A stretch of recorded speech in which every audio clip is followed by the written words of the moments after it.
Mesdames, Mesdemoiselles, Messieurs, bonsoir. Au nom du service de promotion de la santé de la province de Liège, je suis très heureuse de vous retrouver pour cette 3e conférence Jeudi Santé de l'année. Nous étions au mois de mars à Verviers pour une conférence sur les maux de dos. Ce soir, c'est à Oupey que nous avons pris nos quartiers pour vous accueillir avec un nouveau thème répondant à vos préoccupations. Nous tenons à remercier l'administration communale d'Oupey et son équipe de nous recevoir dans ses locaux. Ça nous tient à cœur de faciliter l'accessibilité de nos conférences au plus grand nombre en les proposant aux 4 coins de notre belle province. Cette conférence est filmée. Elle sera donc à revoir dès le lendemain sur notre chaîne provinciale YouTube. Pour celles et ceux qui nous rejoignent, sachez que les conférences précédentes restent également accessibles en ligne au cas où vous seriez passé à côté de l'information. Alors ce soir, j'ai le plaisir d'accueillir M. Quentin Vassard, psychologue clinicien, psychothérapeute, tabacologue et président de l'Union professionnelle des psychologues cliniciens francophones. Il va vous parler du thème du tabagisme. Beaucoup de fausses croyances circulent à ce sujet, notamment à propos du sevrage, des méthodes miracles pour cesser de fumer. Grâce à lui, nous allons tenter de démêler le vrai et le faux. Je remercie déjà notre orateur de ce soir pour les éclairages qu'il va nous offrir dans ce domaine qu'on peut qualifier de complexe. À la fin de la conférence, j'aurai le plaisir de vous retrouver pour une séance de questions-réponses. Passez une agréable soirée. Bonsoir à toutes et à tous. Je voudrais remercier la province de Liège de m'avoir invité ce soir, mais également toutes les personnes que j'ai eu le plaisir de rencontrer qui voulaient échanger tabac avec moi et par lesquelles, grâce à ces personnes, j'ai appris énormément sur les croyances qu'elles pouvaient avoir, tantôt vraies, tantôt fausses. Donc nous allons essayer, comme le disait Madame Renders, de pouvoir un petit peu s'y retrouver là-dedans. Rentrons dans le vif du sujet.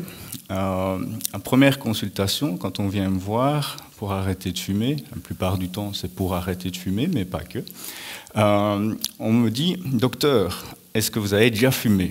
Alors, première question, première réponse, je réponds « Je ne suis pas docteur, comme vous avez pu le voir, je suis psychologue, clinicien, tabacologue. Dans une autre vie, j'ai été infirmier, mais je ne suis pas docteur. » Et donc déjà, il y a une première croyance qui est que lorsqu'on va voir un tabacologue, on va voir un docteur. D'ailleurs, pour l'anecdote, la plupart des tabacologues ne sont pas médecins. Donc déjà là, vous avez déjà un premier exemple qui vous montre à quel point la croyance qu'on peut avoir peut être très tenace. Et lorsque je répète que je suis psychologue, j'ai des gens comme ça qui, tout au long du suivi, vont continuer à m'appeler docteur. Ça, c'était pour vous lancer dans le vif du sujet. Et donc, peut-être pour vous expliquer en 2 mots ce qu'est un tabacologue. Donc, un professionnel de santé, pas uniquement un médecin, mais également des kinés, des infirmiers, des diététiciens. Donc, des gens qui ont suivi une formation interuniversitaire. Et dans ce cadre-là, ça permet d'avoir accès à des remboursements dans le cadre de l'assurance ordinaire. Comme vous le voyez, il ne faut pas spécialement être non-fumeur pour devenir tabacologue. D'ailleurs, autre petite anecdote, je peux vous dire que, ça pour répondre à la question, est-ce que vous avez déjà fumé ? Ben, je vais vous répondre que j'ai fumé pendant 18 ans. Alors, on me dit, comment ça se fait, fumer pendant 18 ans ? Eh bien oui, tout simplement parce que j'ai grandi avec des parents qui fumaient et dans une ambiance de tabac dans laquelle je pouvais me trouver quotidiennement. Donc j'ai arrêté de fumer lorsque j'ai quitté la maison. On va essayer de passer un peu en revue les différents éléments. Donc la raison pour laquelle nous allons parler du tabac ce soir. Le tabac, à quoi ça sert? Le tabac est associé également à d'autres produits, donc j'appellerai les faux amis. Enfin, ça ne se passe pas sans encombre un arrêt tabac. Et donc, les difficultés sont bien présentes et on sera là pour les surmonter. Donc, au travers de différents moyens, sans trop souffrir. Enfin, je conclurai avec quelques pistes encourageantes. Donc parfois, un dessin vaut mieux qu'un long discours. Pourquoi parler du tabac? Même si ça paraît être une évidence, que fumer nuit gravement à la santé, moi j'observe que dans mes consultations, les gens me viennent, me disent « Oui, mais on m'a demandé de venir vous voir, mais vous savez, mon grand-père, il a fumé toute sa vie et il est mort à 90 ans. Donc le tabac, on n'en meurt pas spécialement. » Alors là, suivant mon état de forme, je réponds d'une manière ou d'une autre en disant écoutez, c'est pas parce qu'il y a eu des survivants d'Auschwitz qu'il faut nier Auschwitz. Donc le constat, il est là, c'est que l'industrie du tabac, j'espère que dans la salle, il n'y a pas des représentants de l'industrie du tabac, sinon je vais me faire dégommer. L'industrie du tabac tue la moitié de ses consommateurs. Donc, qu'est-ce qui explique que j'entends énormément ce type de discours de la part de mes patients? Simplement parce que l'esprit humain est ainsi fait, nous avons différents biais cognitifs qui peuvent expliquer nos croyances. Et donc, ces biais cognitifs, qu'on a principalement, c'est de retenir les exceptions qui vont confirmer la règle. Voici le bel exemple. Alors, pourquoi parler du tabac? Simplement parce que le tabac contient énormément de substances. Vous verrez dans l'image ici qu'il y a différents éléments en rouge et qu'on retrouve dans différents endroits. Et donc, ce n'est pas si agréable que ça que d'avaler de l'ammoniac, puisqu'on peut retrouver ça notamment dans les OSC, les nettoyants de OSC. Enfin, je poursuivrai sur la question de la raison qui nous amène à parler du tabac, parce que bien que ici on est ce soir autour de la table, on voit que c'est encore une problématique qui est largement sous-estimée, qui est de plus en plus banalisée, même s'il y a eu des efforts qui ont été faits ces dernières années pour dénormaliser le tabac. Dans les faits, il y a encore 25 à 30% de la population qui consomment du tabac. Et de surcroît, lorsqu'on est face à des gens qui présentent des maladies mentales, on peut aller dans des taux beaucoup plus élevés. Alors c'est à la fois une problématique qui est largement sous-estimée et en même temps une problématique qui est largement sous-traitée. Or, la première cause de morbidité et de mortalité évitable, non seulement en Europe, mais plus largement dans le monde. Qu'est-ce qui explique que c'est la problématique est sous-traitée? Parce qu'on ne va pas spécialement en profondeur. Et donc, il y a 4 facteurs principaux qui viennent expliquer cette raison. Il y a la consommation quotidienne, effectivement, où plus on va consommer de tabac, plus on va avoir de risques d'avoir des problèmes de santé. Donc la durée de la consommation, le début d'initiation au tabagisme sont des facteurs qui sont prépondérants. La manière aussi dont vous allez fumer, il est clair que si vous laissez votre cigarette dans le cendrier, vous allez avoir un peu moins d'effet que si vous tirez fortement sur votre cigarette. Et puis il y a différents types de cigarettes, on en parlera un peu plus longuement par la suite. Donc, ça nous a amené à se poser la question de pourquoi cette problématique qui finalement touche une personne sur 4 est sous-traitée. Lorsqu'on va chez un professionnel de santé, le professionnel de santé, il banalise aussi cette question. Et puis, il ne faut pas perdre de vue que ça renvoie aussi à nos propres croyances. Donc, moi, par exemple, j'avais eu l'occasion, dans mémoire en tabacologie, je voulais observer s'il y avait des différences dans la manière dont on prenait en charge le tabac, selon qu'on soit soignant, fumeur et non-fumeur. Et on constate que, de manière très significative, il y a des différences. Pourquoi? Parce que ça nous met dans ce qu'on appelle un autre biais cognitif, qui est la dissonance cognitive. C'est-à-dire que je dis à mes patients de ne pas fumer, mais je fume moi-même. Alors, est-ce que c'est un point positif ou pas pour aider les patients à fumer? Vous avez vu ma première question, où les gens viennent me voir et me disent est-ce que vous avez déjà fumé? Il est clair que pour certaines personnes, le fait que j'ai déjà fumé eh bien, ils vont effectivement être beaucoup plus en confiance et se dire que je suis vraiment un expert, j'appellerais un expert du vécu. Alors là aussi, de manière anecdotique, je dis, est-ce qu'il faut s'être suicidé pour prendre en charge des personnes suicidaires? Poser la question, c'est y répondre. Bon, je suis parfois un peu provoque dans mes interventions lorsque je reçois les gens, mais voilà, parfois je suis aussi beaucoup plus nuancé et tout dépend un petit peu où la personne se trouve dans sa motivation à arrêter de fumer. Parce que, contrairement à ce qu'on pourrait croire, il y a plein de gens qui viennent me voir et qui n'ont pas envie d'arrêter de fumer. Ils viennent pour faire plaisir à quelqu'un, parce que le médecin leur dit depuis des années qu'il faudra arrêter de fumer, et puis à un moment donné, ils se disent « Ah, je vais faire plaisir à mon médecin ». Problématique méconnue, aux multiples croyances, vous l'avez compris, il y en a énormément qui sont erronées. Cette liste n'est bien sûr pas exhaustive. Le premier, le tabac roulé, c'est plus naturel et moins nocif. Alors, cette croyance a vraiment la dent dure parce que au plus vous allez fumer, au plus ça va vous coûter aussi. Et en plus de ça, le gouvernement n'est pas en reste pour prendre sa part du gâteau. Et donc, à partir de ce moment-là, les gens, ça constitue un certain budget et ils vont se tourner vers le tabac roulé et développer la croyance que c'est plus naturel et moins nocif. Or, lorsque on utilise un petit appareil de mesure du monoxyde de carbone, que j'utilise quotidiennement dans mes consultations de tabacologie, on constate des taux qui sont nettement supérieurs.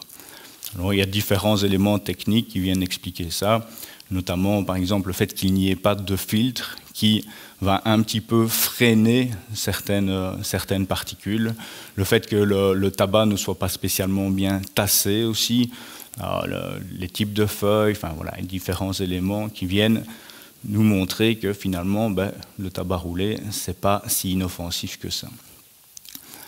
Autre exemple, les cigarettes light, c'est moins dangereux. Alors là aussi, je dis tiens, vous avez de la fumée hard et de la fumée light, parce que ce qui provoque les problèmes de santé, c'est la fumée de tabac. Ce qui rend dépendant, c'est la nicotine. On en reparlera par la suite. Autre exemple de croyance qui ont la dent dure, lorsque les gens arrivent à un moment donné dans leur cheminement à réduire significativement leur consommation de tabac, ils se disent « chouette, mais je vais quand même en garder l'une pour la route ». Et donc, souvent, matin, midi, soir, c'est assez rythmé, et j'en conserve 3. En me disant que 3 par rapport à 1, 2, 3 paquets, c'est effectivement moins. Alors oui, ça peut l'être, mais je vous ramène à mon appareil de mesure du monoxyde de carbone. Lorsque d'emblée à consultation les gens fument, je leur montre que le taux d'intoxication est très élevé. Donc le monoxyde de carbone, c'est quoi? C'est un gaz inodore, incolore, insipide qu'on retrouve notamment dans les salles de bain lorsque vous avez votre chauffe-eau qui rend l'âme et qui peut effectivement vous amener très rapidement en soins intensifs si on ne vous extrait pas de la pièce. Et ce monoxyde de carbone, on le retrouve à petite dose dans la fumée de tabac. Et donc additionné fait qu'à un moment donné, on souffre d'un manque d'oxygène. Et donc, lorsque je demande à mes patients qui reviennent et qui sont à 3 cigarettes de réutiliser, de ressouffler dans mon appareil de mesure de CO, je constate qu'ils ont parfois des taux similaires. Alors les gens sont un peu déçus, ils me disent « ouais, mais je fais énormément d'efforts et finalement, pour un résultat maigre.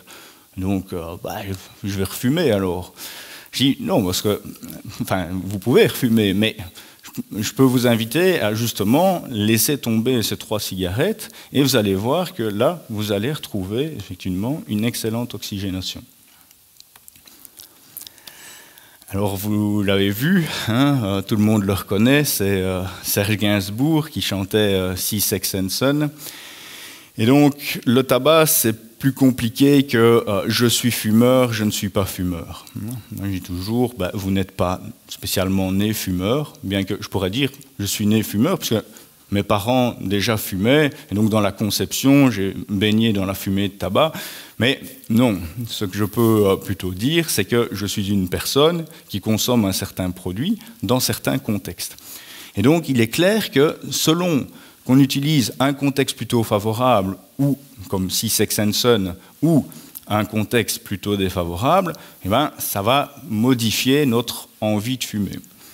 Alors, on n'est pas tous égaux non plus par rapport au fait d'être plus ou moins résistant aux conséquences du tabagisme. Il y a effectivement des grands-pères qui ont fumé toute leur vie et qui sont morts à 90 ans, mais à côté de ça, vous avez l'épouse qui, elle, n'a jamais fumé et qui est partie d'un cancer du poumon à un âge très avancé. Pourquoi? Tout simplement parce qu'elle a inhalé pendant des années de la fumée de tabac de son mari. Alors, vous allez me dire, oui, on sait bien que c'est mauvais, le tabac, on en viendra tous à bout, comme on disait, le tabac c'est tabou, on en viendra tous à bout.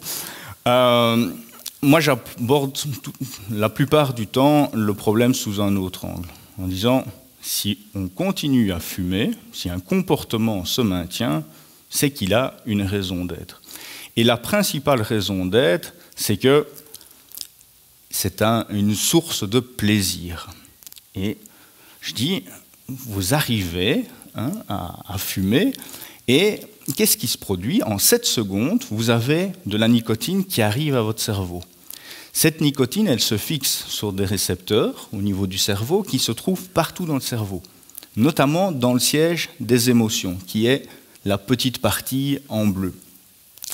Et ce qui se produit, c'est qu'il y a une libération de dopamine. La dopamine, c'est une hormone du plaisir. Alors, bien sûr, les gens qui veulent arrêter de fumer se disent « moi, je n'ai pas envie d'arrêter, je vais perdre du plaisir ». Donc, je dis « mais prenons un peu le problème sous un autre angle, c'est que qu'on soit fumeur, non-fumeur, ancien fumeur, on a tous un circuit de récompense. La question à se poser, c'est comment va-t-on l'alimenter lorsqu'on arrête de fumer, sachant que pendant des années, on a alimenté ce circuit de récompense avec de la nicotine, et donc on a hypersensibilisé. C'est un peu le piège du tabac, c'est qu'au plus on avance, à un moment donné, au plus il y a des affinités pour cette substance, et les gens ne peuvent plus s'en passer. Donc, fumer est un vrai plaisir pour certains qui persistent dans leur consommation. Alors, comment ça s'explique? Donc, vous avez un petit graphique sur votre gauche, vous avez le taux de nicotine dans le sang. Alors, la plupart des gens qui fument ne passent pas leur nuit à fumer. Mais bien que, parfois, j'en rencontre, malgré tout, des gens qui sont insomniaques et donc ils utilisent une cigarette pour passer le temps, notamment.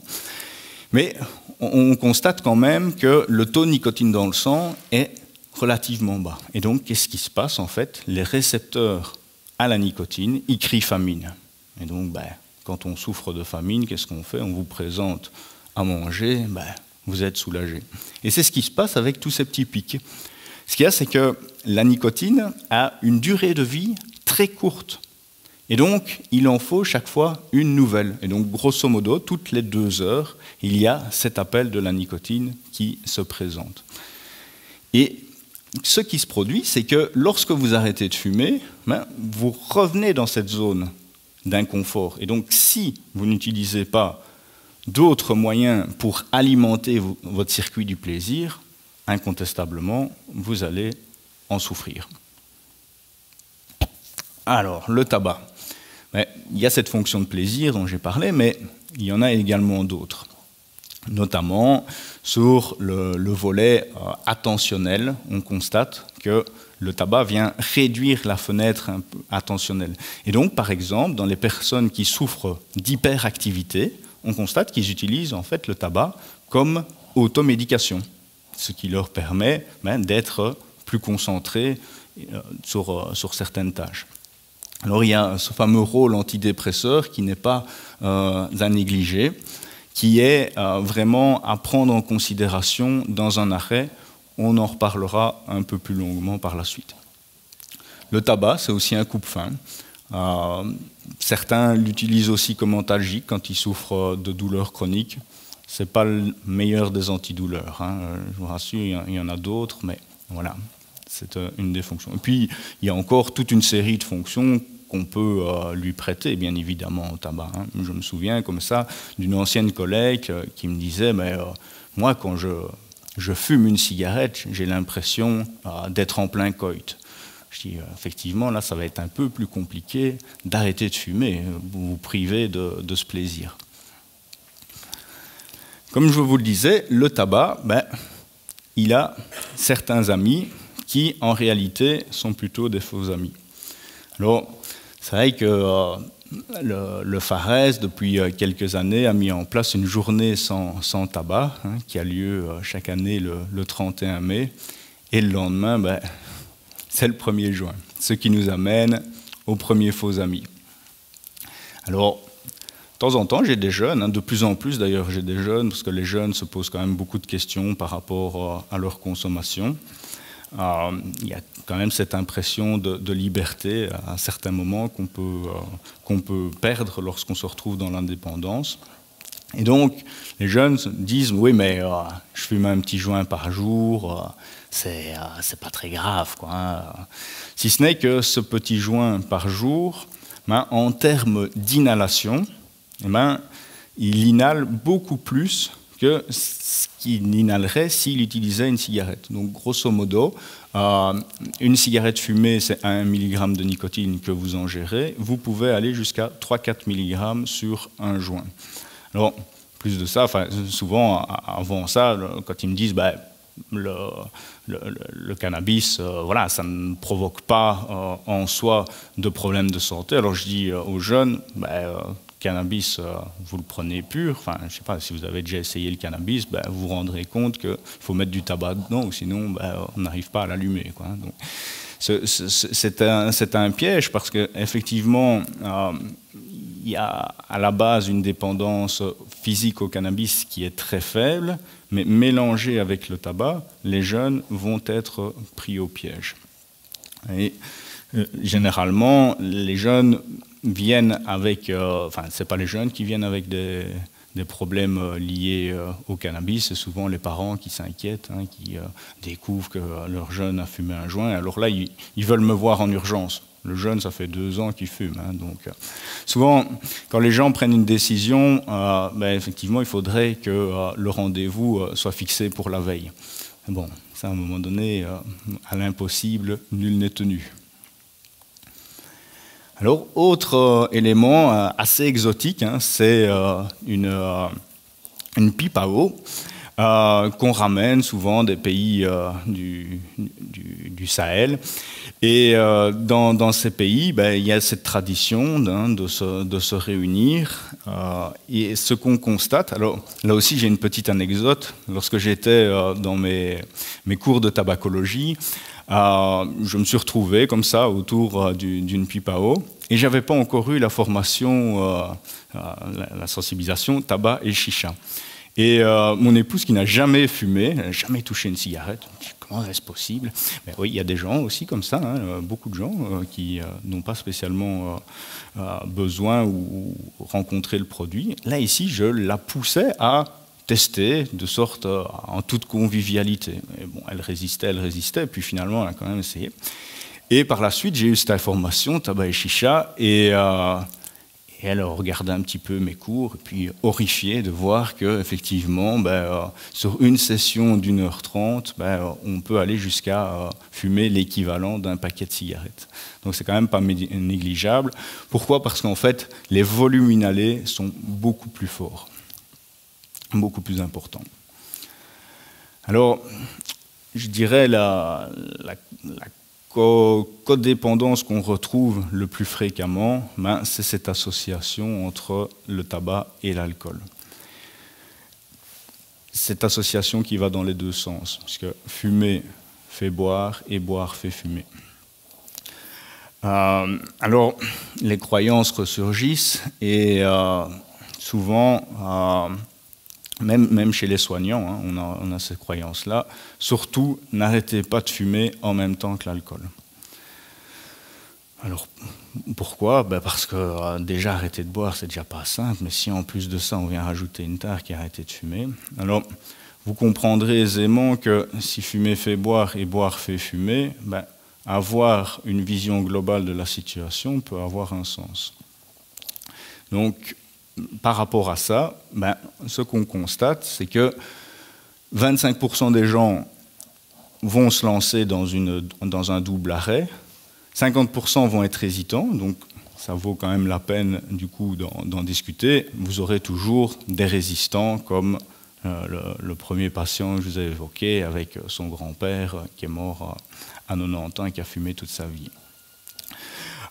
Ce qu'on constate, c'est qu'il y a un certain bienfait à arrêter de fumer puisque ça renforce l'abstinence à l'alcool dans le temps.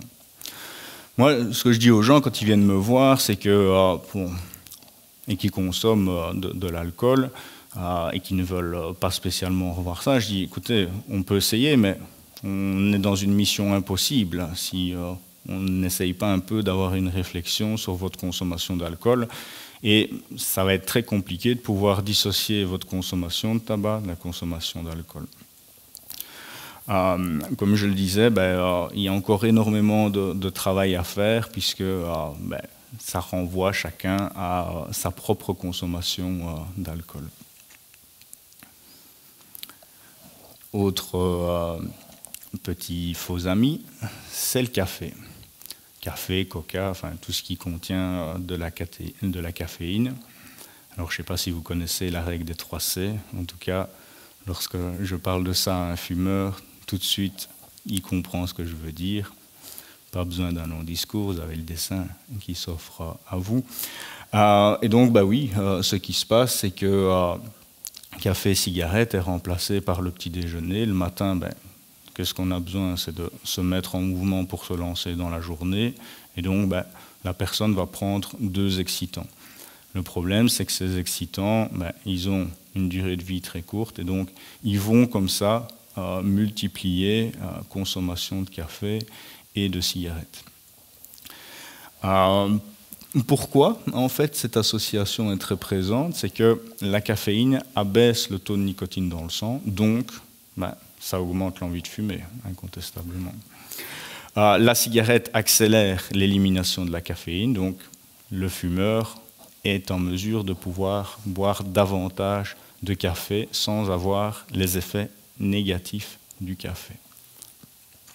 Alors vous allez me dire, oui, mais je dois arrêter l'alcool, je dois arrêter le café, la chicha, on oublie, le cannabis, bon, c'est pas la meilleure des idées non plus.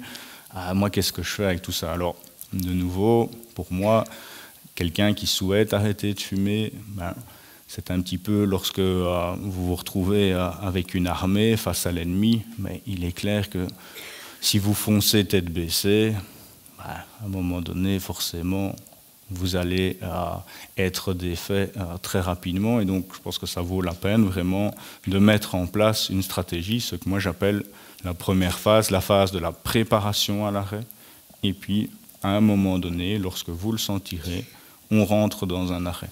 Dans la préparation à l'arrêt, ça peut être simplement de passer d'une consommation énorme de café à 2-3 tasses de café par jour, et vous allez voir que vous allez déjà être un petit peu moins nerveux.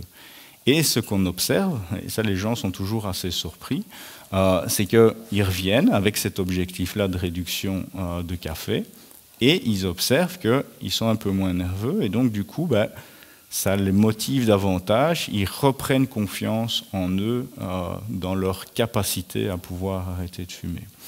Moi, ce que je rencontre, c'est énormément de fumeurs qui essayent et réessayent d'arrêter de fumer. Alors, souvent, ils me disent « Écoutez, j'ai tout essayé ».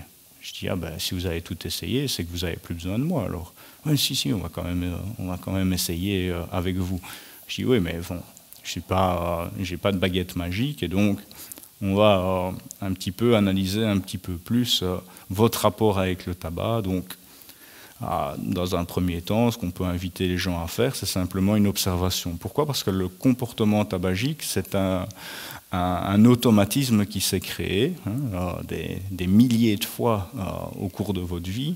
Et donc, à un moment donné, comme la plupart de nos comportements, en fait, vous n'en êtes pas conscient. Et donc, dans un premier temps, c'est simplement un peu d'observer ce qui se passe et de voir, par exemple, que si vous êtes plus fortement dépendant physiquement, eh bien, vous allez concentrer votre consommation de tabac au début de la journée, de sorte à vraiment sortir de cette zone rouge. Lorsqu'on demande, par exemple, à quelqu'un s'il doit garder une cigarette dans sa journée, un fumeur fortement dépendant vous dira que la cigarette du matin, c'est vraiment la cigarette qui lui fait du bien. En réalité, ça ne lui fait pas du bien parce qu'il éprouve un plaisir supplémentaire, c'est surtout qu'il évite le déplaisir du manque. Et ça, c'est vraiment essentiel pour le fumeur avant de pouvoir se lancer dans sa journée. Alors, depuis quelques années, un Chinois a inventé la cigarette électronique. Très rapidement, l'industrie du tabac s'est appropriée. Pourquoi? Parce qu'ils se sont quand même rendus compte qu'ils tuaient la moitié de leurs consommateurs. Alors bon, ils en ont des millions, donc pas de souci, vous allez me dire. En Chine, il y a plus d'1 milliard de personnes, donc c'est pas encore trop grave. Si ce n'est que on a vu quand même une diminution de la consommation, enfin de tabac, en tout cas des ventes de produits du tabac en Europe. Et donc, ils se sont dit, on va utiliser un moyen un peu moins nocif, ou en tout cas on va le faire passer comme ça, c'est-à-dire qu'on va remplacer la cigarette par la cigarette électronique. Les gens s'intoxiqueront moins, mais ils auront toujours leur dose de nicotine. Parce que, rappelez-vous, ce qui provoque les problèmes de santé, c'est la fumée. Ce qui rend dépendant physiquement, c'est principalement la nicotine. Puis vous avez d'autres additifs qui viennent renforcer cette addiction physique. Par exemple, il y a quelques années, maintenant c'est interdit, vous aviez des cigarettes mentholées. Vous avez très certainement connu ce type de cigarette. Alors, moi d'ailleurs, j'ai essayé au départ en disant « Ah tiens, j'ai le goût menthe, ça rafraîchit, c'est agréable ». Oui, si ce n'est qu'en réalité, ils n'utilisent pas pour le goût agréable du menthol.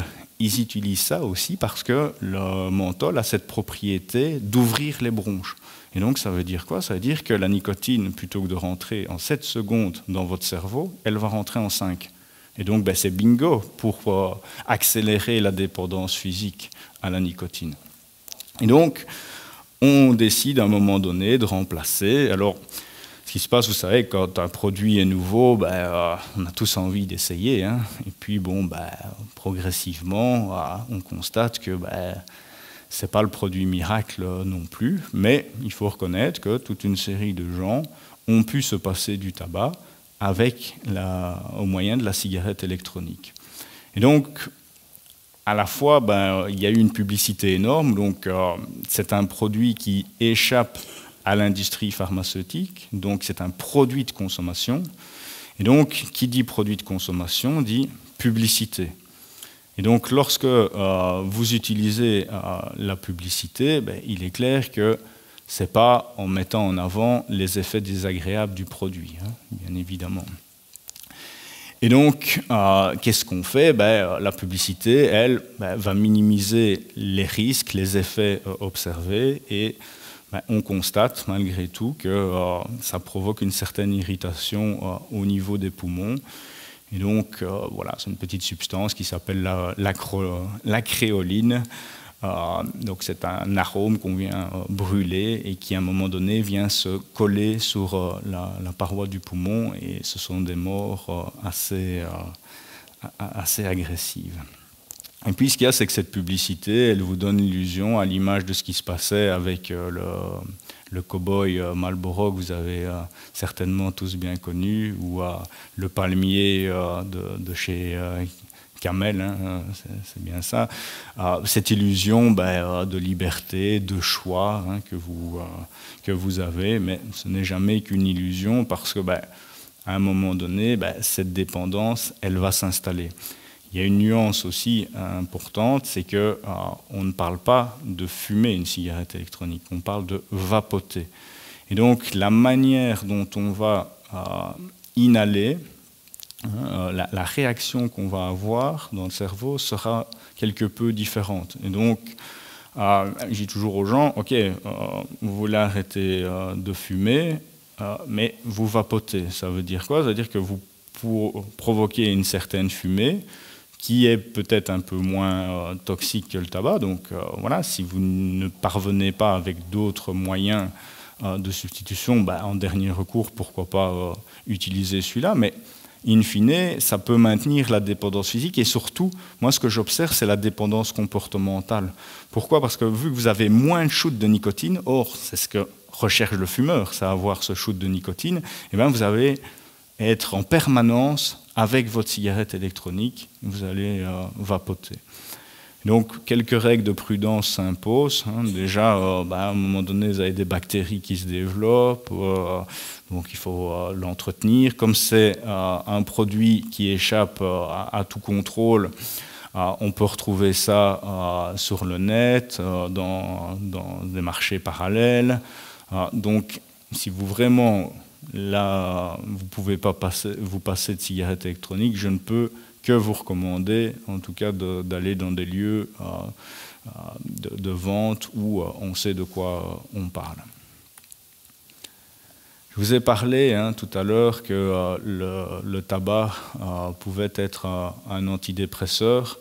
Et c'est vrai que pendant longtemps, on s'est un peu questionné sur le rôle que le tabac pouvait avoir sur les affects dépressifs. Et donc on constate à un moment donné que lorsque des jeunes se mettent à fumer, ils sont plus en proie à un certain mal-être. Et donc ça va favoriser du coup la prise de nicotine pour avoir un petit peu de dopamine. Alors au fur et à mesure en fait, qu'on rentre dans la consommation, au début vous avez un shoot de dopamine après le shoot de nicotine, et progressivement vous n'avez plus de dopamine. Et donc cet effet antidépresseur, il s'estompe. Ce qu'il faut avoir à l'esprit aussi, c'est que c'est plus complexe qu'il n'y paraît, hein. Ce n'est pas spécialement antidépresseur, c'est que généralement un psychologue il est confronté souvent à la fois à la dépression et à l'anxiété. Et donc moi ce que j'observe dans mon quotidien, c'est que les gens au fur et à mesure qu'ils fument sont plus nerveux, et donc en étant plus nerveux, à un moment donné, vont développer des comportements plus agressifs envers les autres aussi. Et donc, à un moment donné, les gens vont s'isoler un peu plus facilement. Et donc, on le sait, l'isolement social, il n'y a rien de pire pour un humain. Et donc, je pense que c'est important d'avoir une approche beaucoup plus ouverte, pas uniquement des facteurs biologiques, mais aussi des facteurs psychologiques et comportementaux. On parle d'ailleurs, dans le jargon des tabacologues, d'une triple dépendance. Donc, dépendance physique, dépendance comportementale, où on associe le fait de fumer à toute une série de gestes de la vie quotidienne, qui ne sont pas spécialement des faux amis, des substances. Un des faux amis, ça peut être quelqu'un qui passe son temps devant l'écran et qui a son cendrier à côté de lui, et donc qui en permanence va prendre sa cigarette, mais même sans s'en rendre compte. Donc là aussi, vous pouvez donner à la personne toute substitution nicotinique que vous voulez. Si on ne change pas ces habitudes-là, il y a de fortes chances que les substituts nicotiniques seront peu efficaces. Alors, comme je vous disais, on n'est pas tous égaux. Et donc, on observe qu'il y a certains facteurs qui prédisposeraient à la fois à la dépression et en même temps au tabagisme.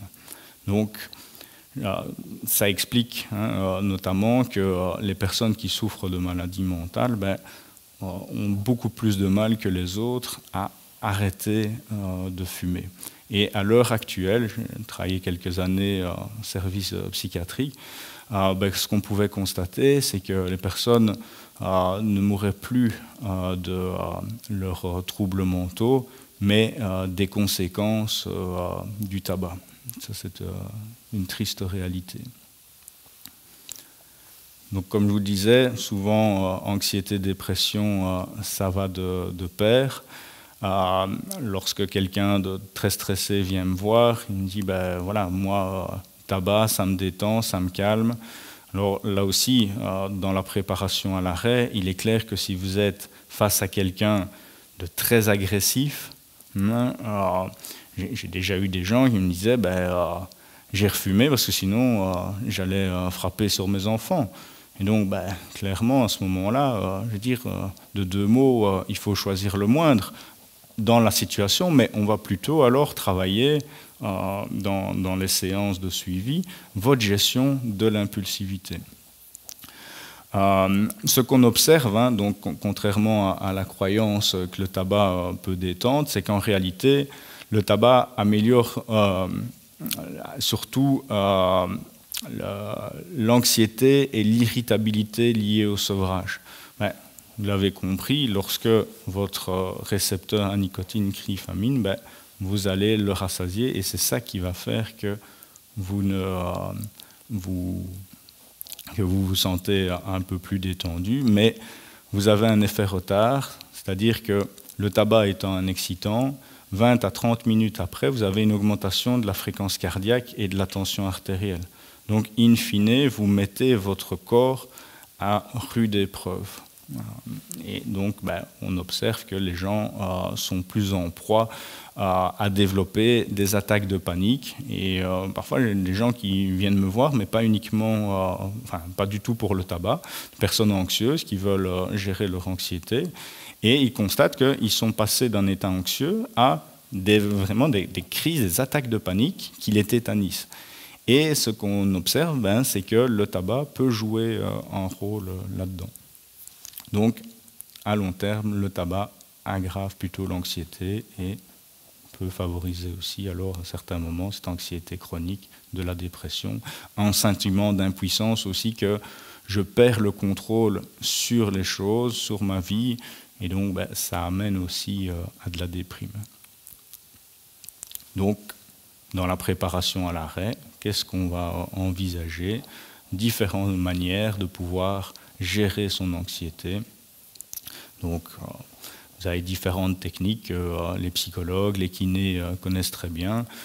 Cette respiration abdominale, ce qu'on observe, c'est que en fait, le fumeur va inhaler profondément et puis va souffler. Donc, en réalité, il peut déjà avoir le bon geste. Ce qu'il y a, c'est qu'il faut l'aider à développer ce geste sans cigarette. Et donc, ça s'apprend, ça peut se faire en groupe si c'est plus facile pour les gens. L'avantage aussi des groupes, c'est que les gens se refilent des petits tuyaux. Et donc, parfois, les gens viennent me voir et me disent est-ce que c'est préférable d'arrêter de fumer en allant voir un tabacologue ou au travers de séances de groupe? Je dis l'un n'empêche pas l'autre. Donc, faites en tout cas ce que vous ressentez, c'est vraiment essentiel. Et donc, comme je disais, un arrêt tabac, après quelques mois, pas tout de suite, puisque vous avez toute cette période de sevrage nicotinique, après quelques mois, lorsqu'on interroge les gens, globalement, ils sont moins anxieux. Donc, vous savez déjà finalement gérer votre anxiété simplement en retirant un produit. Donc on a parlé de la dépression, on a parlé de l'anxiété, il y a d'autres problèmes de santé mentale. Et donc l'idée, c'est que, je me souviens, au début de ma carrière, en tant qu'infirmier en psychiatrie, je disais, oui, voilà, il fume depuis des années, voilà, de toute façon, il n'a pas envie d'arrêter de fumer, donc ça sert à rien. Moi, je constatais que, en réalité, la personne, elle se questionnait quand même par rapport à son tabagisme, mais qu'il n'y avait pas spécialement un interlocuteur.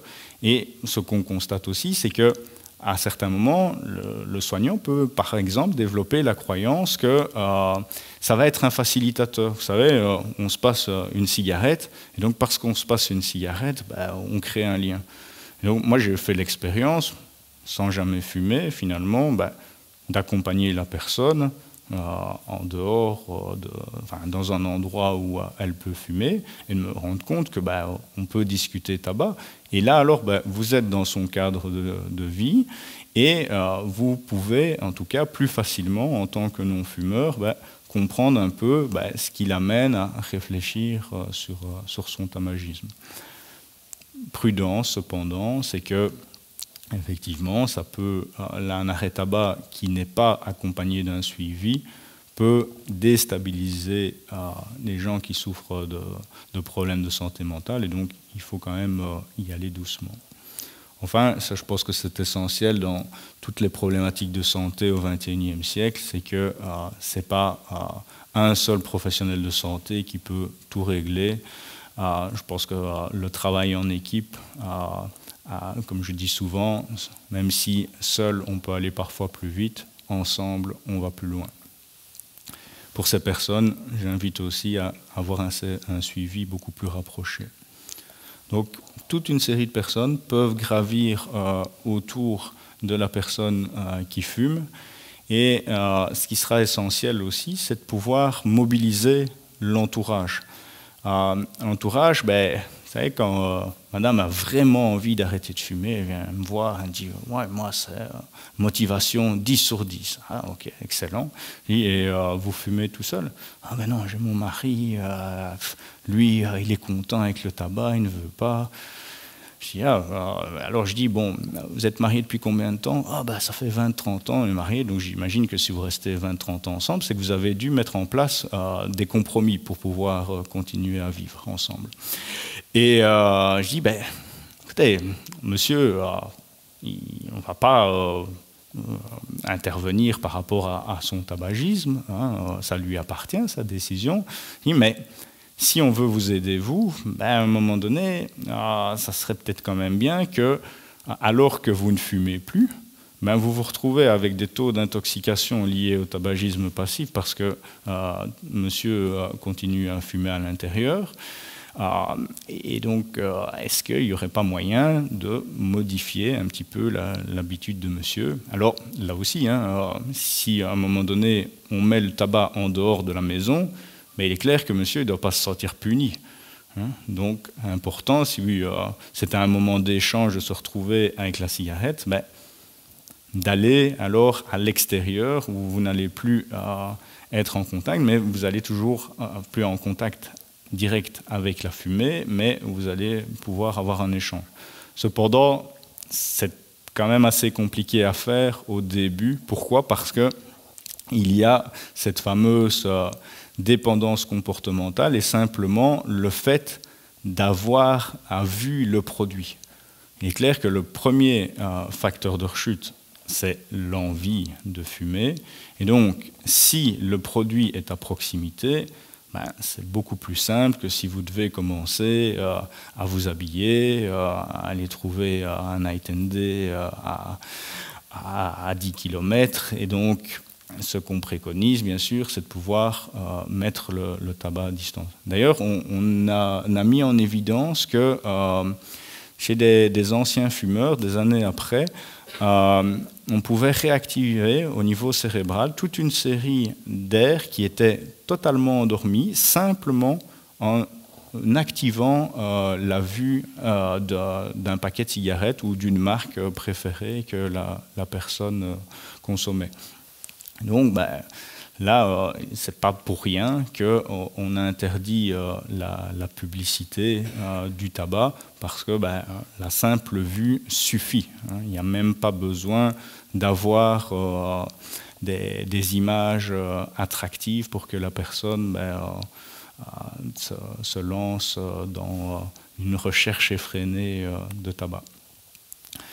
On en arrive enfin aux moyens. On a parlé beaucoup de difficultés.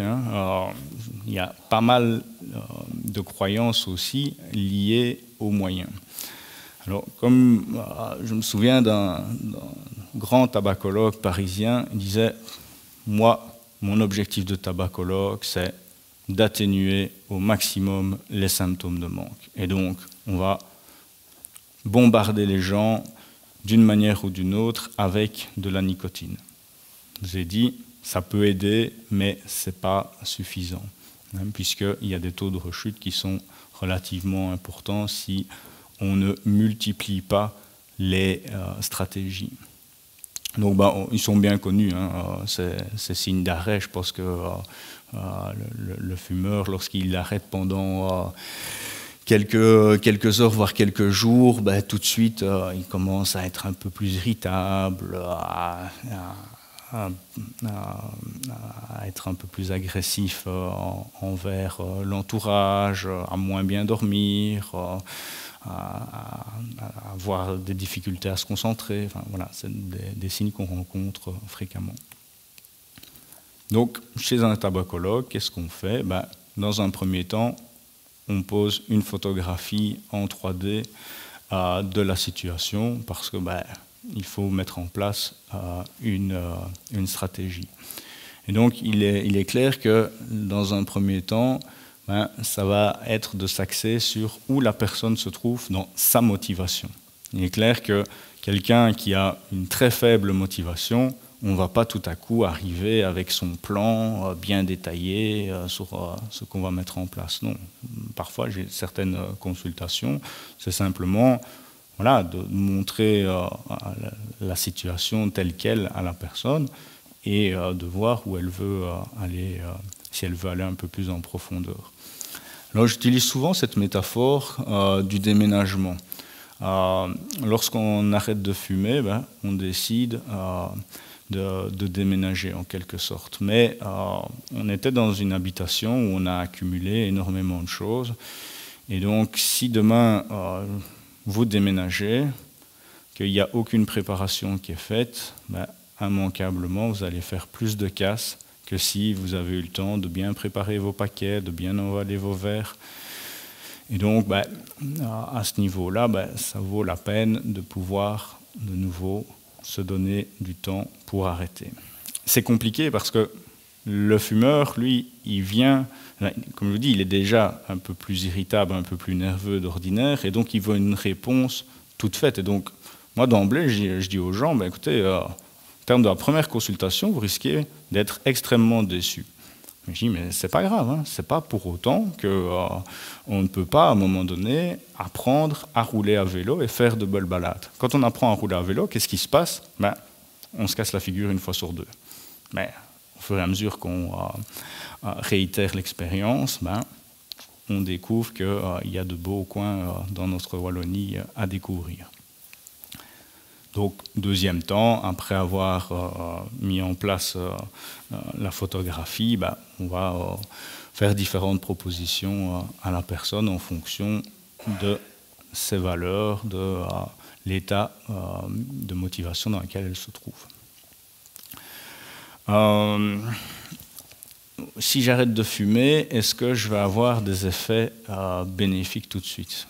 Non, ce n'est pas magique, l'arrêt du tabac. Que du contraire, souvent pas mal de désagréments s'ils ne sont pas pris correctement en charge. Mais ceci dit, rappelez quand même certains avantages. Au fur et à mesure du temps, ça a du bon et on va utiliser plutôt... on va mettre en évidence un avantage plutôt qu'un autre en fonction de l'histoire du patient aussi. Mais bon, on ne voit pas d'effet positif spécialement tout de suite, mais des gens peuvent aussi en voir.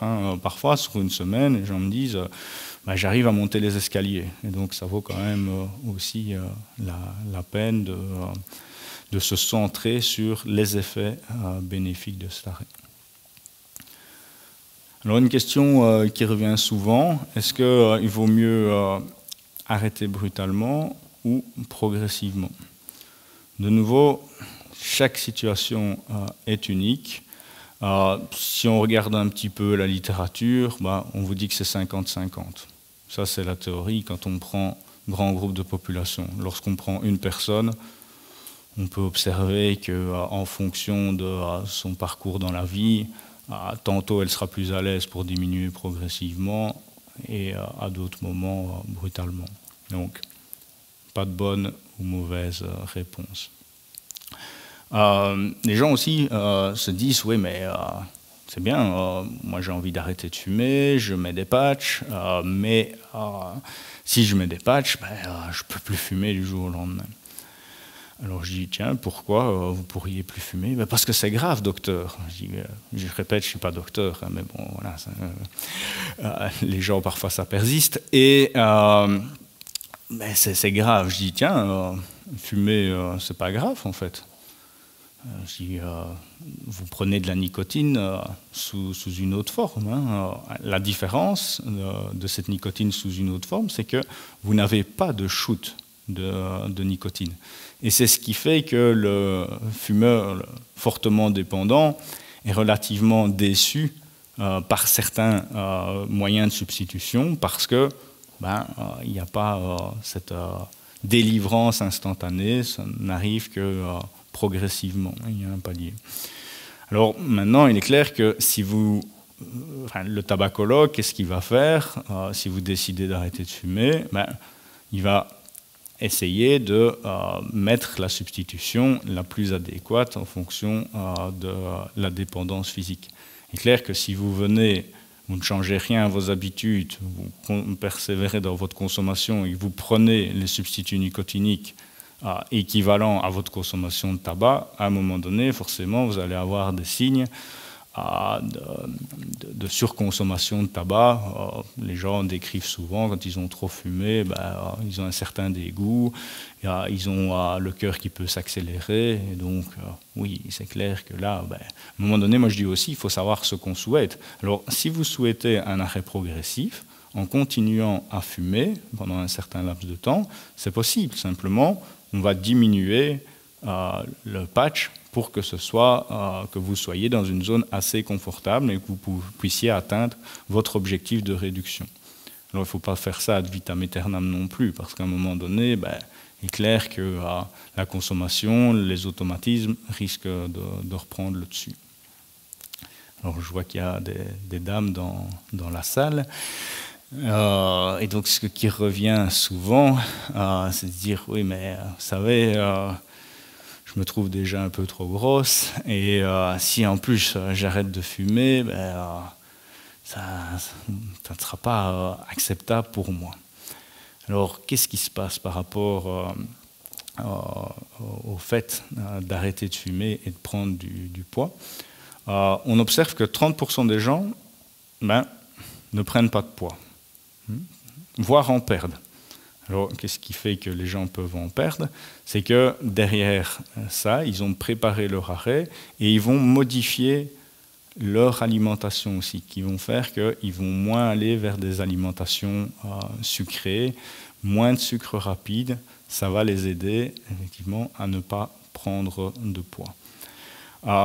Et puis vous avez la majorité des gens qui vont prendre 2-3 kilos.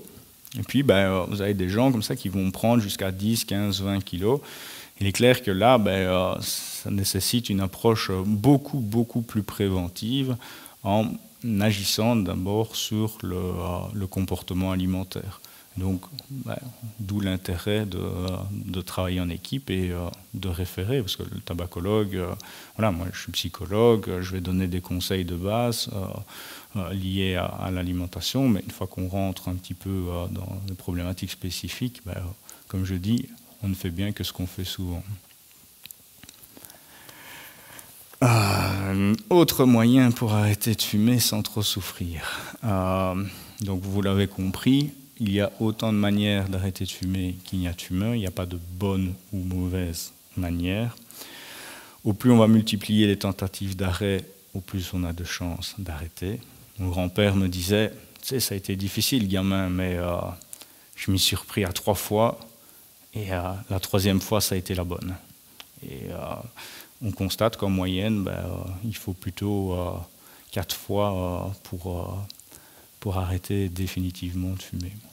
Alors, c'est là que le psychologue a toute son importance aussi, c'est que, en plus de ça, on est dans une culture judéo-chrétienne, hein, et donc la culpabilité est quand même une émotion qui est à l'avant-plan, et le fumeur, il est déjà mis au banc des accusés parce que le tabac, c'est quelque chose de nocif et donc on ne comprend pas, il suffit d'arrêter de fumer. Hein, donc c'est déjà compliqué pour lui. Et en plus de ça, il essaye et il est confronté à des rechutes. Et donc il culpabilise énormément. Et donc là déjà, moi je dis souvent, il y a 2 émotions qui sont inutiles. C'est la culpabilité et la honte. Je veux dire, donc on va commencer par laisser ça de côté et on va aller vers d'autres émotions qui sont l'émotion de peur, hein, donc toutes les craintes liées à un arrêt. Je prends du poids, donc c'est une crainte. Donc on va travailler en consultation de psychologie toutes ces craintes qui sont associées à un arrêt du tabac. Comme je disais, hein, faites attention à des gens qui vous disent une séance et moi je vous délivre du tabac.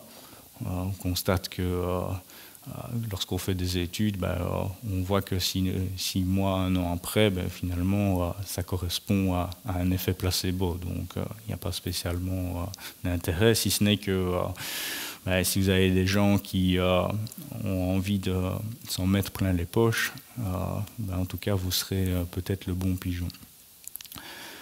Comme je disais, combiner les approches minimise les effets désagréables. Et donc, il y a toute une série de possibilités qui s'offrent à vous. On passe de plus en plus à la digitalisation, à l'ère du numérique, et donc il y a de plus en plus des capsules vidéo qui sont faites sur des réseaux sociaux d'organismes qui sont reconnus pour la qualité de leurs informations, Tabastop, StockTabac.ch. Les Suisses et les Québécois ont vraiment une ardeur d'avance, qui parviennent vraiment à la fois expliquer en détail si la personne le veut, mais aussi à donner toute une série d'outils pour pouvoir sortir un peu de ça. Il y a des accompagnements téléphoniques qui sont possibles, donc une ligne gratuite qui a été mise en place. Et donc il y a possibilité, les gens parfois me disent « Ah, mais j'étais dans un accompagnement téléphonique et puis on a dit que c'était bien aussi que je vienne chez vous. » Je dis « Oui, mais de nouveau, les approches peuvent se combiner. Hein. » Vous avez les substituts nicotiniques, on va un petit peu détailler les choses, ainsi que les médicaments. Les moyens alternatifs, alors là je reviens à la puissance de la croyance. Au plus vous avez la conviction que le moyen que vous utilisez fonctionne, au plus il va fonctionner. C'est ce qu'on a pu démontrer. Donc, voilà, si quelqu'un vient me voir et me dit vous savez, voilà, je ne crois pas trop aux psychologues, mais la sophrologie, une voisine m'a dit que, je dis pas de souci, si votre voisine vous dit que et que vous avez confiance en votre voisine, je dis simplement vous demandez au préalable les conditions de cette personne. Il faut savoir que c'est toute une série de spécialisations, hein, donc des professionnels de santé qui ont justement un autre regard sur le tabac vont pouvoir vous offrir cet outil supplémentaire en ayant un double regard.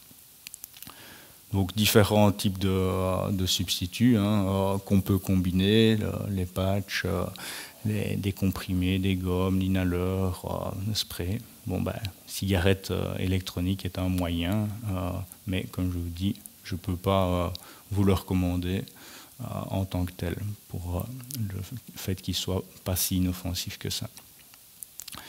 Alors, l'avantage des substituts, c'est que c'est en vente libre, en pharmacie, donc facilement accessible. Le désavantage, c'est que moi, en fait, j'observe que la plupart des fumeurs qui arrêtent avec des substituts, ils sont sous-dosés. Et donc, ils viennent chez moi en disant j'ai essayé les patchs et ça ne fonctionne pas. Et quand je compare leur dépendance physique, ben, je me rends compte qu'il faudrait le double en termes de dosage. Donc voilà, c'est des petites choses dont il faut avoir à l'esprit. Donc, petit rappel, une cigarette égale 1 mg de nicotine, donc c'est assez facile pour le dosage. Comme tout produit, il peut y avoir des effets secondaires. Vous avez les médicaments d'aide à l'arrêt, donc eux, ils sont sous prescription médicale, donc il y a des effets secondaires qui sont possibles. De nouveau, il y a des croyances erronées qui parfois surgissent. Je me souviens, ce médicament qui est le Champix, on disait, oui, mais docteur, si je prends ça, je vais aller me mettre sous un train. Et bon, on constate au travers d'études totalement indépendantes qu'il n'y a pas plus de taux de suicide chez les personnes qui ont arrêté, qui tentent d'arrêter de fumer avec du Champix, par exemple. Vous remarquerez le bupropion, en réalité, c'est un antidépresseur. Et donc, on a découvert l'efficacité dans l'arrêt tabac sur des populations de personnes dépressives. Et on s'est rendu compte que du jour au lendemain, elles arrêtaient comme ça progressivement. Il y avait une indifférence qui se manifestait, ce qui démontre bien les liens entre tabac et dépression. Enfin, je terminerai avec quelques conclusions pour résumer un petit peu les choses exprimées ce soir. Au plus on va aider la personne à gérer cette fameuse colère, nicotine, souvent on constate que c'est vraiment quelque chose, les gens, c'est plus fort qu'eux, il y a un débordement émotionnel qui est derrière. Au plus on va gérer cette émotion, au plus ce sera facile.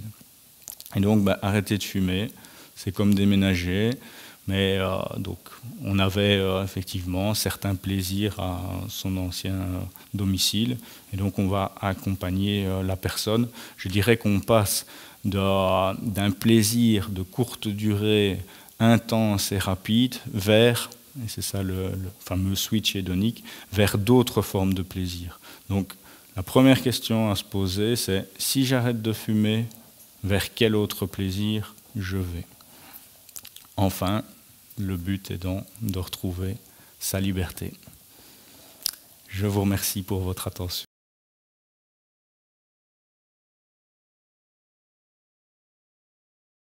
Avec la cigarette électronique. Combien de temps vous pouvez fumer? À la place de quand on remplace la cigarette par la cigarette électronique, si on peut la garder pendant autant d'années ou bien c'est pendant quelques mois ou l'autre. Comme je le mettais dans le slide, de deux mots, il faut choisir le moindre. Et donc, quand vous savez que fumer, c'est prendre l'autoroute à contresens, on a une chance sur deux de mourir. La cigarette électronique, en termes de réduction des risques, c'est nettement moindre. Je disais, rouler à 150 au lieu de 120, le choix est vite fait. Et donc, si ça vous permet de pouvoir sortir de votre tabagisme, de récupérer une certaine qualité de vie, utilisez cette cigarette électronique le temps où vous avez besoin. Et posez-vous aussi la question de est-ce qu'il y a de la nicotine ou pas dans votre cigarette électronique, parce que c'est ça qui va maintenir votre dépendance. L'avantage de la cigarette électronique des dernières générations, c'est que vous avez toute une série d'éléments sur lesquels vous pouvez jouer, et le dosage peut se réduire progressivement. Donc voilà, maintenant, je vous dis, il faut analyser la triple dépendance et de voir un petit peu si la gestuelle est très présente, mais qu'au final, il y a une faible dépendance physique. Toujours, on peut se balader avec un embout inhaleur et avoir cette sensation d'inspirer profondément. Mais ce conseil-là n'aura que peu d'impact si vraiment vous avez un besoin très important de nicotine, parce qu'il faut un certain temps avant que les récepteurs à la nicotine ils soient un peu désactivés. Mais ils sont désactivés, mais ils ne meurent pas, hein, donc ils restent toujours présents. Pour revenir un peu aux moyens de substitution, les gens arrêtent beaucoup trop rapidement leur substitut de nicotine. Et donc, c'est au moment où ils arrêtent leur substitution qu'ils reprennent le tabac. Mais pourquoi? Parce qu'ils ne sont pas donnés assez de temps. Généralement, on est sur des durées de minimum 3 mois. 3 mois, 6 mois, 1 an. J'ai parfois des gens comme ça que j'ai en suivi. Je me souviens d'un monsieur, il venait me voir une fois par an, et alors il conservait ses chiclets, comme il disait. Voilà, il y avait un peu de nicotine, et lui, ça lui suffisait. Je ne sais pas si j'ai répondu. Une autre question? Bonsoir, j'aurais bien voulu savoir avec les patchs, donc l'association des patchs et de la cigarette, mais je veux dire, c'est mauvais. Ou c'est en surdosage? Non. Parce que moi, j'ai arrêté avec les patchs. Ça a marché pendant 6 mois, mais on m'a fait arrêter on devait m'opérer sur... je veux dire, on m'a donné les plus petits patchs, la plus petite dose, parce que je fume des cigarettes légères. Et j'ai pris 15 jours patch entier, et puis 15 jours demi-patch, comme ça, j'avais fini. Donc sur 1 mois, j'ai stoppé. Et j'ai tenu 6 mois, puis j'ai craqué. Mais ici, je suis retournée, j'ai remis des patchs, mais j'avais quand même envie de fumer, mais peut-être 1 ou 2 vraiment, parce que c'était plus le gestuel, je pense, le fait de le faire. Mais moi, on m'a dit que c'était dangereux. La tabacologue, elle m'a dit, non, vous ne fumez pas avec votre patch. Alors, les tabacologues n'échappent pas aux croyances erronées. Alors, il faut savoir que la tabacologie, c'est une discipline qui évolue constamment avec les avancées de la science. Et ce qu'on démontre, c'est que chez certaines personnes, il y a vraiment un intérêt d'aller progressivement. Et donc, vous pouvez comme ça jouer un peu au principe de vase communicant, de sorte à conserver dans un premier temps votre dose de nicotine. Donc, non, pas de souci. Alors, il peut y avoir des risques accrus si vous êtes enceinte et qu'effectivement, au moment et que vous êtes dans une grossesse à risque et que vous continuez à fumer et sur lequel vous venez mettre des patchs. Il est clair que là, vous risquez effectivement de favoriser un accouchement qui était peut-être imprévu. Mais on est de nouveau, on est dans des exceptions qui viennent confirmer la règle. Ce qu'il y a, c'est que est-ce que vous vous posez la question de la quantité de nicotine que vous inhalez lorsque vous prenez une cigarette? Non. Non. Donc voilà, ici, on rentre dans une consommation contrôlée. Voyez, et alors, ce qui va se passer aussi, et c'est ça qui fait qu'il faut relativiser fortement la nocivité, c'est que vous avez ce qu'on appelle un phénomène d'autotitration. C'est-à-dire que votre corps, il a besoin, au fur et à mesure du temps, d'une certaine dose de nicotine qui est de plus en plus conséquente, le principe de la dépendance.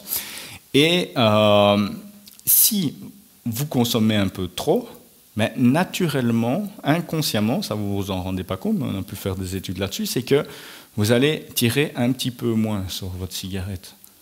Et donc, du coup, vous allez moins prendre de doses de nicotine. Donc, à ce niveau-là, moi, je pense que vous pouvez être tout à fait rassuré, et c'est avec plaisir que je débattrai avec un consoeur tabacologue. Parce que je vous dis, c'est pas une science exacte. Donc, Ah oui, mais je me doute, c'est parce que voilà, ça me tracassait, mais je pense que moi, les patchs, ça fonctionne bien. Mais je crois que peut-être les 2-3 cigarettes, vraiment... mais moi, je crois que on me met trop... Enfin, les médecins mettent la pression aussi. Et vous parlez de la culpabilité. Moi, ici, pour m'opérer, on m'a dit, si vous n'arrêtez pas de fumer, on ne vous opère pas. Ici, je vais sûrement peut-être devoir me faire opérer. Je sais, je vais voir le chirurgien dans 1 mois. Il va me dire, est-ce que vous avez arrêté? Sinon, je ne vous opère pas. Mais c'est dur. Ouais. J'ai tenu. C'est la 2e fois là que j'essaye. Mais je pense que les patchs marchaient bien. Mais j'avais quand même besoin. Donc, on peut prendre le temps. Ici, ils me mettent la pression, en fait. Tout à fait. Alors, ce qu'il y a, c'est que le médecin, lui, il est... Dans son domaine, il est clair que vous avez moins de risques opératoires si vous arrêtez de fumer au préalable. Maintenant, ça c'est encore une autre croyance.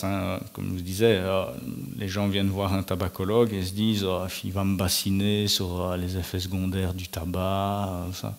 Je dis, non, ça, le médecin l'a déjà fait. Oui. Donc, non, et je prends le contre-pied. Je parle de cette fameuse notion du plaisir. Alors les gens sont tous surpris. Ils se disent, mais il est fou celui-là. Enfin, c'est un professionnel de santé ou pas.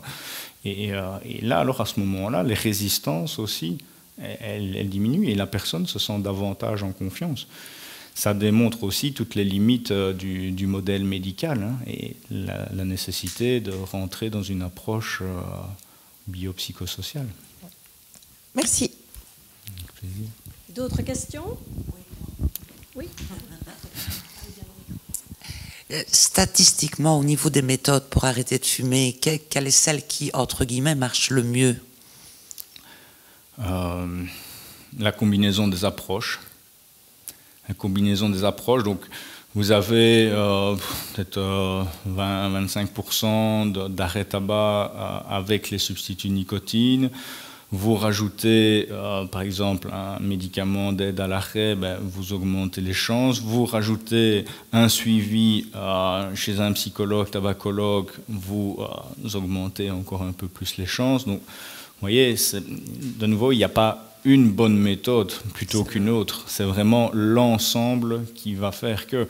Et je pense aussi que moi, je travaille beaucoup avec l'entourage. Parce que cet entourage, si vous êtes dans une culture où tout le monde fume à la maison et que vous prenez cette décision d'arrêter de fumer, vous êtes considéré comme le pestiféré. Donc au préalable, c'est essentiel d'aller travailler sur cette culture. Il est clair que vous allez voir un médecin, il ne va pas vous poser la question de quelle est votre culture familiale par rapport au tabac. Et qu'est-ce que vous pensez de l'hypnose pour arrêter de fumer? Je vous répondrai que d'un point de vue, le scientifique va vous répondre que d'un point de vue purement statistique, ça n'a pas démontré une efficacité supérieure à un placebo. Ça, c'est les faits. Alors, de nouveau, la puissance de la croyance, qui peut être nettement plus élevée que les faits, nous dire que si pour vous, ça fait sens, alors, effectivement, la probabilité que ça fonctionne sera beaucoup plus élevée. Et donc, ne pas s'en priver. Mais, de nouveau, avoir conscience que c'est une addiction. Et il n'y a pas que le fait de prendre un certain détachement par rapport à un produit. Voilà, je veux dire, vous arrêtez de fumer, si c'est associé à un mal-être, ce n'est pas en une séance que tout à coup le mal-être va disparaître.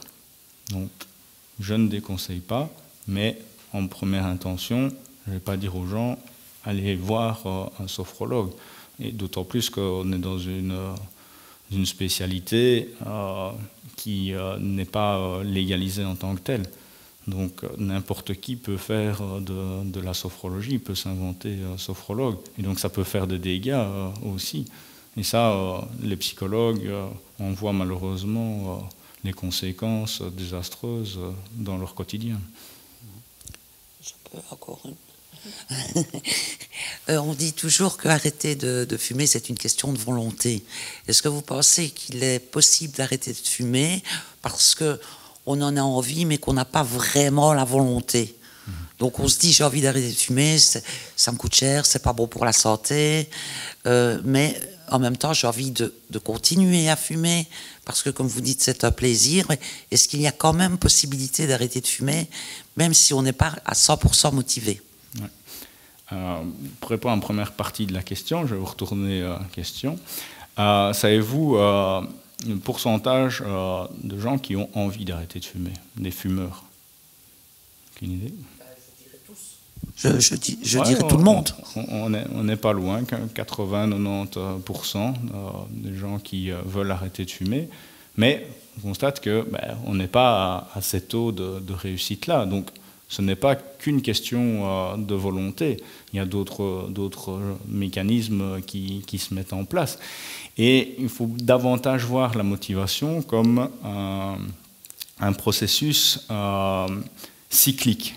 Donc on peut progressivement arriver à une motivation plus importante, et puis à un moment donné, pour X, Y, Z raison, elle sera moindre. Et donc c'est quelque chose qui se travaille aussi. Il est clair que vous n'avez peut-être à la base pas de motivation à arrêter de fumer, vous le faites pour quelqu'un d'autre, mais en soi c'est déjà une source de motivation. Et l'idée c'est un petit peu, à l'image d'une fleur, de planter une petite graine qui va faire que progressivement ça va germer. Et donc comme Madame le signalait très bien, c'est un cheminement. Il faut pour ça pouvoir se donner un peu de temps. Ouais. Et c'est d'autant plus compliqué qu'on est dans une société où tout s'accélère, et donc il faudrait comme ça avoir réglé des problèmes qui durent depuis des années du jour au lendemain. Est-ce qu'il y a des sophrologues qui sont spécialisés dans l'arrêt du tabac? Oui, vous avez des... je répète un petit peu ce que je disais. Vous avez des professionnels de santé qui sont effectivement spécialisés dans l'arrêt de tabac et qui font des séances de sophrologie. L'occasion de travailler régulièrement avec un médecin qui utilise ce genre de technique, et en même temps il va tenir compte aussi d'autres aspects du tabac.